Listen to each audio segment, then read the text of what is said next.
Hello friends, like this video, subscribe to the channel, click the bell icon and select all notifications for latest video updates. જય આદિવાસી આવું બોલીને બધા power આવી ગયો છે, પણ આજના દિવસે બસ એક જ વાત કહું છું. ગયા વર્ષે પણ કીધી હતી કે પહાડી લોકો આ બધા પહાડની અંદર આટલો મસ્ત કાર્યક્રમ જોરદાર એવો શોધી રહ્યો છે. અને આજના કાર્યક્રમની અંદર રમતગમતની વાતના ક્ષેત્રે આપણે જોઈએ તો આ બધા જેટલા બી અહીંયા છે એ આ વિસ્તારના છે કદાચ આવેલા, અને આ લોકો કબડ્ડી, ખોખો, કોઈ બી રમત હોય તો આ લોકો બધા આગળ જ હોય, અને એમને રમવા ટેકરેથી રમતા હતા. અહીંયા હીટો તરતા આવતો રહે એની જોડે તાકાત છે. તો દોસ્તો આજે વધારે નહીં કહેતા, પણ આપણા પ્રમુખ જિલ્લા પ્રમુખ સાહેબ છે ત્યારે એક વાત કહેવા માંગુ છું કે અત્યારે હું રસ્તામાં આવ્યો ત્યારે એક ટેકરા પર કંઈક ઓફિસ બનેલી હતી. એમ ટેકરા પર ઓફિસ બનેલી છે ત્યાં રસ્તામાં આવતામાં તળે પાણી નજીક. એમ તો આટલા આ વિસ્તારની અંદર બધા છોકરા રમતની અંદર આગળ છે, અને એ લોકો છેક આગળ નહીં જઈ શકતા.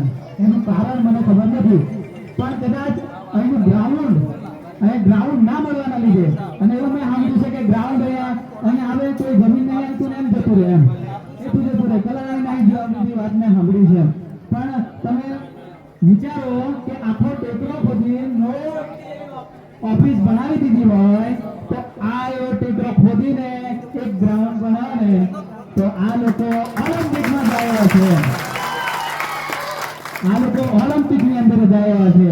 અને હમણાં કલા મહાકુંભ ચાલતો હતો ત્યારે મેં આપણે એકલવ્ય સ્કૂલની અંદર ગયો, અને એક સ્કૂલની અંદર જોયું એમ કે છોકરાઓ 8 વાગે ના આવે, પ્રાઇમરી સ્કૂલના છોકરાઓ કે હાઈસ્કૂલના પછી આ યુવાનો 8 વાગે ના આવે ને સાંજે 4 વાગે 5 વાગે જાય એમ, પણ એમની જોડે પાણી નથી હોતું. એમ આપણે સરકારી કાર્યક્રમ હોય ને ત્યારે બોટલો પડેગા આ બધું અંદર મૂકીએ છીએ આપણે, એમ પણ આ જગ્યા પર કેમ 20નો તો આખો મોટો બોટલ પડે છે ને, તો 10 બોટલ 20 બોટલ મૂકો ને.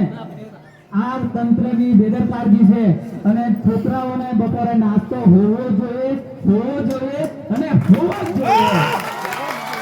કારણ કે આપણે અહીંથી એટલે ગાડી સુધી રપીને જવા હે ને તો બી આપણને ખબર પડે કે કેટલી તાકાત જોઈએ. હાથી જઈએ આપણે, છોકરાઓ તો આખો દિવસ રમે છે, આખો દિવસ ખોખો રમે, આખો દિવસ કબડ્ડી રમે. વિચારો ખરા કે કેટલી તાકાત જોઈએ એમાં. અને અહીંની જે માતાઓ છે એ પહાડોમાં પ્રેગ્નન્સી સમયે પણ કદાચ પહાડોમાં કામ કરતી હશે પ્રેગ્નન્સી સમયે, તો આ જે જન્મનારા જે યુવાનો છે એ કઈ ઢીલા પોચા નથી, આ ઓલિમ્પિકમાં જાય એવા છે. પણ આજે એમની જોડે ગ્રાઉન્ડ નથી, પૂરતી સુવિધા નથી, એના લીધે આપણા લોકો પાછળ જતા રહ્યા છે. તો દોસ્તો આ મારી વાત હતી. આજે વધારે ના કહેતા એક કવિતા જેવી છે એ કદાચ છેલ્લે કહું છું, પણ આટલું પ્રમુખશ્રીને ધ્યાન દોરું છું એવું નથી કહેતો કે વિરોધ કરું છું, પણ આ મારા ધ્યાનમાં આવ્યું છે. ખેલ મહાકુંભમાં ગયા વખતે પણ આ જ તકલીફ હતી, અને આ વખતે પણ કલા મહાકુંભ હતો એમાં પણ આ તકલીફ હતી. અને છોકરાઓ તડકાની અંદર ટીમલી નૃત્ય રમતા હતા, નૃત્યની સ્પર્ધા હતી સાહેબ, ટીમલી નૃત્યની સ્પર્ધા તડકાની અંદર એ લોકો ટીમલી નૃત્ય કરતા હતા, અને બીજા બધા તડકાની અંદર બેઠા હતા. તો આ કદાચ બેદરકારી કહેવાય, પણ એક કદાચ ધ્યાન દોરજો. આપણે પોલિટિકલ વાત નથી કરતા.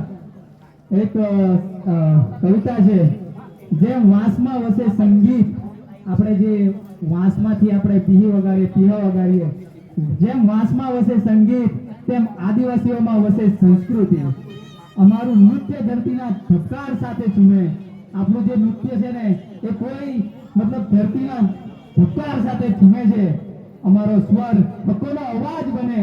આપણો જે સ્વર છે, આપણે જે બોલીએ છીએ એ હક્કો માટે બોલાવવું જોઈએ. અમે ઝીલ્યા છે ખોટા વચનો, હવે સમય છે સત્ય ઇતિહાસ લખવાનો. મારી ભાષા, મારી ઓળખ, મારું ગૌરવ છે. અમે આદિવાસી છીએ, ગર્વથી જીવીશું અને ગર્વથી જીવવાના. આ દિવસ ફક્ત તહેવાર નહીં, એક સંકલ્પ છે, એક સંકલ્પિત થવાનો દિવસ છે. હક્કો માટે, ભવિષ્ય માટે, ફક્ત આ નાચ કૂદ માટે નહીં, પણ હક્કો માટે લડવાનો આજે દિવસ છે. આજે જેટલા પણ અહીંયા વક્તા આવ્યા છે એ આજે સંકલ્પિત થવું જોઈએ કે હું આ મંચ પરથી બોલું છું, મને લોકો બોલવા માટે મોકો આપે છે, તો કંઈક તો સંકલ્પિત થઈએ કે આવતા વર્ષે મને બોલવાનો મોકો મળે ને તે દિવસે હું કંઈક કરું.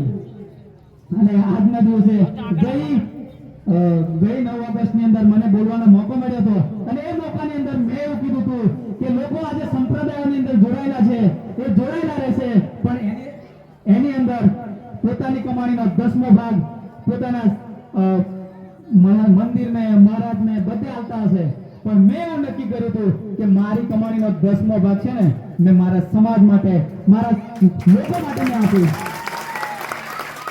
અને આજે પણ જ્યાં જ્યાં જરૂર પડે છે, છોકરાઓને જરૂર પડે છે, ત્યાં જ્યારે આવા કાર્યક્રમો હોય ત્યાં ગમે ત્યાં મારો 10મો ભાગ હું આલવાનો પ્રયત્ન કરું છું.